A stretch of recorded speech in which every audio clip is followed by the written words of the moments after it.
Hello everyone, welcome back to my YouTube channel. कैसे हैं सभी लोग? आई होप अच्छे ही होंगे। एक बहुत ही मशहूर डायरेक्टर ने एक हॉरर ड्रामा वेब सीरीज़ बनाई थी जो कि मिस्ट्री और थ्रिल से भरी हुई थी। ये सीरीज़ नवंबर 2018 में अनाउंस हुई थी और ख़ास OTT के लिए भी तैयार की गई थी। इसकी शूटिंग गोवा के बांद्रेज इलाके में की गई थी, जो कि पहले से ही अपने मिस्टीरियस और शांत माहौल के लिए जाना जाता है। कैमरा एंगल और बैकग्राउंड म्यूज़िक ने तो कहानी में डर और रोमांच को और भी गहरा बना दिया था।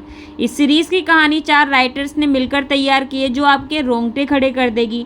हम यह 6 साल पहले यानी कि 2019 में आई वेब सीरीज़ का टाइपराइटर की बात करें, जिसको डायरेक्टर सुजोय घोष ने बनाया है।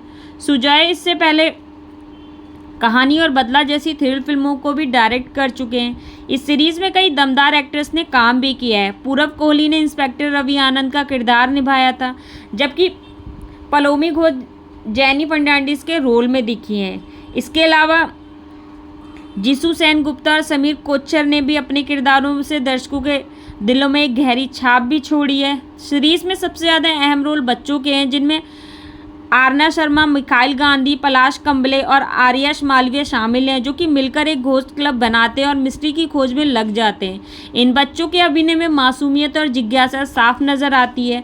साथ ही अभिषेक बनर्जी और एली अवराम जैसे कलाकारों ने भी अपनी छोटे लेकिन असरदार रोल से कहानी को मजबूती दी है। सभी कलाकारों ने अपने किरदारों में दमदार काम किया है, जिससे कहानी और भी दिलचस्प हो गई है। इस सीरीज़ की कहानी शुरू होती है गोवा के बांद्रेज में बनी एक पुरानी हवेली से, जहां एक टाइपराइटर एक डरावना राज छिपा होता है। 1983 में एक राइटर माधव मैथ्यू इस टाइपराइटर पर किताब लिखते समय रहस्यमय मौत हो जाती है। कई साल बाद 3 बच्चों का घोस्ट क्लब इस मिस्ट्री को सुलझाने निकलता है। तभी जैनी नाम की महिला उसी हवेली में रहने आती है और अपने बच्चों की सच्चाइयों का सामना भी करती है। कहानी में ब्लड मून, एक फ़कीर और टाइपराइटर के डरावने रहस्य छिपे होते हैं। टाइपराइटर सीरीज़ में कुल 5 एपिसोड हैं, जो लगभग 47 से 54 मिनट लंबे भी हैं।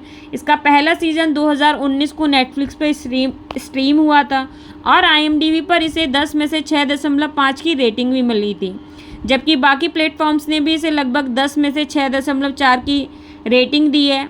इसकी शुरुआत और सिनेमेटोग्राफी की तारीफ हुई है, लेकिन अंत थोड़ा अधूरा सा लग सकता है। अगर आप भी हॉरर कंटेंट के शौकीन हैं और इस सीरीज़ को हिंदी भाषा में नेटफ्लिक्स पर भी देख सकते हैं। ये एक ऐसी सीरीज़ है जो कि बड़ों और बच्चों दोनों को पसंद आएगी।